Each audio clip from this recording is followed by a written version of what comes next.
Friends, எல்லாரும் நல்லா இருக்கீங்களா? இந்த சமையல் சேனல் வழியா உங்க எல்லாரையும் சந்திக்கிறதுல மிக்க மகிழ்ச்சிங்க. சிம்பிளான சமையல் எக்ஸலண்டான டேஸ்ட்ல வரணும்னா நம்ம சேனலை தொடர்ந்து பாருங்க. உங்களோட கருத்துக்களை கமெண்ட் செக்ஷன்ல போஸ்ட் பண்ண மறக்காதீங்க. வாங்க கிச்சனுக்கு போகலாம், சுவையா ஆரோக்கியமா சமைக்கலாம். பிள்ளைங்களோ இல்ல வீட்டில் இருக்கவங்களுக்கும் ஸ்வீட் சாப்பிடணும்னு ஆசையா இருந்ததுன்னா சட்டுன்னு இந்த ஸ்வீட்டை நீங்க செஞ்சு கொடுக்கலாம். காசு கொடுத்து கடையில வாங்கும் பொழுது கூட கிடைக்காத சுவை இந்த ஸ்வீட்ல இருக்கவங்க, பெருமைக்காக சொல்லல. இந்த ஸ்வீட்டை எப்படி செய்யறது நம்ம பார்க்கலாம்.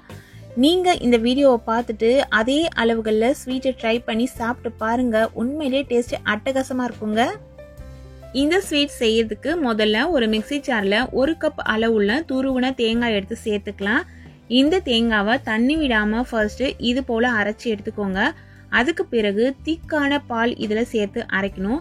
நான் இன்னைக்கு ஆவின்ல அந்த ஃபுல் ஃபேட் மில்க் இருக்கும் இல்லைங்களா, அந்த பால் எடுத்திருக்கேன். நம்ம மெஷர்மெண்ட் பண்ணோம் இல்லைங்களா தேங்காய், அதே கப்ல 1 கப் அளவு பால் எடுத்து அதில் கொஞ்சம் கொஞ்சமா சேர்த்து இந்த தேங்காவை மைய ஒரு விழுதா அரைச்சி எடுத்துக்க போறோம். பசும்பால் தான் வாங்குறீங்க அப்படின்னா அந்த பசும்பாலை இது போல நல்லா திக்கா காய்ச்சி ஆறின பாலை வச்சு தேங்காவை சேர்த்து அரைச்சிக்கோங்க. இது போல கிரீமியா நம்ம அரைச்சி ரெடி பண்ணிக்கணும். இப்ப அரைச்சி இந்த விழுது அப்படியே இருக்கட்டும். இதை யூஸ் பண்ணி தான் நம்ம ஸ்வீட் செய்ய போறோம். இப்ப அடிகனமான ஒரு கடாய் எடுத்து ஸ்டவ்ல வச்சு சுவிட்ச் ஆன் பண்ணிட்டு அதுல 2 டேபிள் ஸ்பூன் அளவுள்ள பாம்பே ரவை சேர்த்துக்கலாம். உப்மாக்கு நம்ம பயன்படுத்துற ரெகுலர் ரவை தான். இது சேர்த்துட்டு 1 நிமிஷத்துக்கு இது போல கலந்து விட்டா ரவை நல்லாவே வறுபட்டுடும். பொரிஞ்சு வந்தது உங்களுக்கு பார்க்கும்போதே தெரியும். ஆனா ரவையோட கலர் மாறக்கூடாது. பார்த்து கரெக்டா பக்குவமா வறுத்துக்கோங்க. ரவை ஃபுல்லா வறுபட்ட பிறகு அந்த வாசனையும் வரும். அந்த சமயத்துல ஸ்டவ்வை சுவிட்ச் ஆஃப் பண்ணிட்டு நம்ம அரைச்சு வச்சிருக்க விழுதை இதுல சேர்த்துக்கோங்க. ஏன் ஸ்டவ்வை சுவிட்ச் ஆஃப் பண்ண சொன்னேன்னு பாத்தீங்கன்னா, சூட்லயே நீங்க விழுதை சேர்த்தீங்கன்னா சடன்னு மேலெல்லாம் தெறிக்க ஆரம்பிச்சிடும். அதனாலதான் திரும்பவும் ஸ்டவ்வை சுவிட்ச் ஆன் பண்ணிட்டு இது போல கலந்து விட்டுக்கலாம். இப்ப லோ ஃப்ளேம்ல வைக்கணும் அப்படிங்கிற அவசியம் இல்லை. மிதமான தீயில வச்சுட்டு கலந்து விடலாம். ஏன்னா அந்த ரவை கட்டி இல்லாம இந்த விழுதோட சேர்ந்து கலந்து வரணும். அதே போல ஏற்கனவே 1 கப் அளவுள்ள பால் சேர்த்து நம்ம தேங்காயை விழுதா அரைச்சோம் இல்லைங்களா, இப்ப இன்னொரு 1 கப் பாலை இதுல சேர்த்துக்கலாம். அந்த மிக்ஸி ஜார்ல கொஞ்சம் பால் விட்டு அலசி அதையும் இதுலயே சேர்த்துக்கலாம். டோட்டலா தேங்காய் எந்த கப்ல அளந்தோமோ அதுல 2 கப் அளவுள்ள பால் சேர்த்திருக்கோம். பால் ரொம்ப திக்கா இருக்கணும். அப்பதான் நம்மளோட ரெசிபி நல்ல ஒரு சூப்பரான டேஸ்ட்ல வரும். இப்போ இதை மிதமான தீயில வச்சு கலந்து விடும் பொழுது இந்த ரவை கொஞ்ச நேரத்துக்குலாம் இது போல திக்கான பதத்துக்கு மாறி வரும்.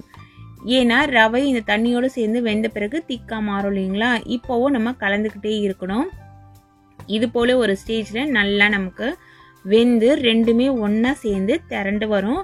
இப்ப தீய குறைச்சி வச்சுக்கோங்க. இந்த ஸ்டேஜ் வந்த உடனேயே லோ ஃப்ளேம்ல மாத்திக்கோங்க. நல்லா கலந்து விட்டுக்கோங்க.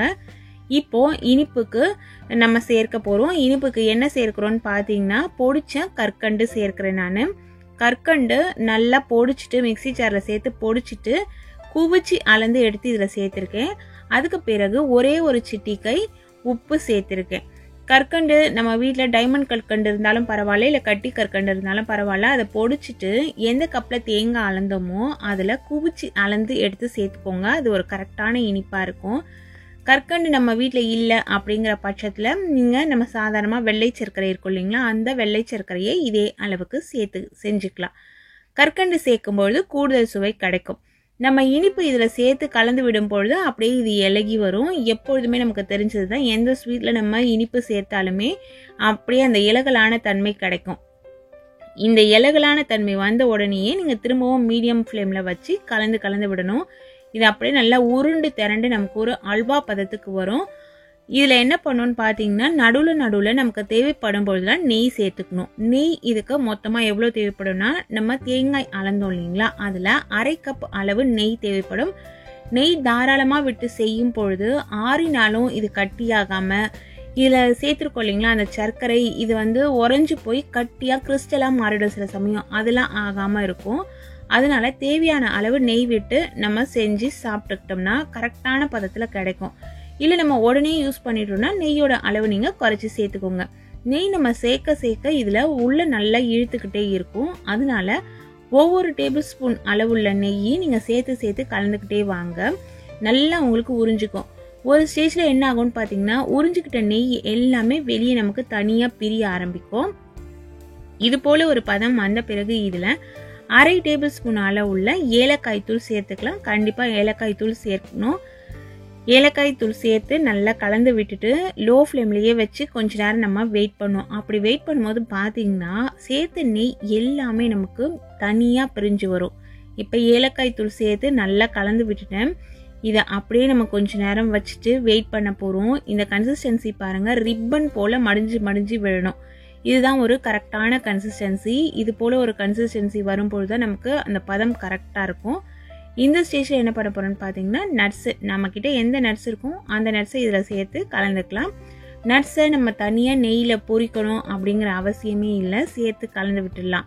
இந்த கடாயிலையும் ஒட்டாமல் வருது பாருங்கள். ரெஸ்ட்டில் விட்ட பிறகு, அதாவது கலக்காமல் நம்ம ஒரு 3 நிமிஷத்துக்கு அப்படியே லோ ஃப்ளேமில் விட்டோம். மேலே நெய்யெல்லாம் கொப்பளிச்சு வெளியே வருது பாருங்கள்.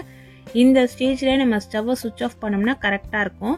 இதை திரும்பவும் நீங்கள் கலந்து விட்டிங்கன்னா இந்த நெய் இதோடையே கலந்துரும். நான் கலந்து காமிக்கிற பாருங்க. ஏன் இந்த ஒவ்வொரு விஷயமும் டீட்டெயிலாக சொல்கிறேன்னு பார்த்தீங்கன்னா அப்போ தான் இது ஒரு கரெக்டான பதத்துலேயும் ஒரு சூப்பரான சுவையிலையும் நமக்கு கிடைக்கும். இப்போ கலந்து விட்ட பிறகு அந்த நெய்யெல்லாம் மறைஞ்சிருச்சு. இப்போ கலந்து விட்டுட்டு இதை அப்படியே நம்ம ரெஸ்ட்டில் விட்டுடலாம். இதே பாத்திரத்துலேயே ஒரு 15 நிமிஷத்துக்கு இது நல்லாவே ஆறட்டும். ஆறின பிறகு ஆட்டோமேட்டிக்காக இந்த நெய்யெல்லாம் ஓரம் பிரிஞ்சு இருக்கும் பாருங்கள்.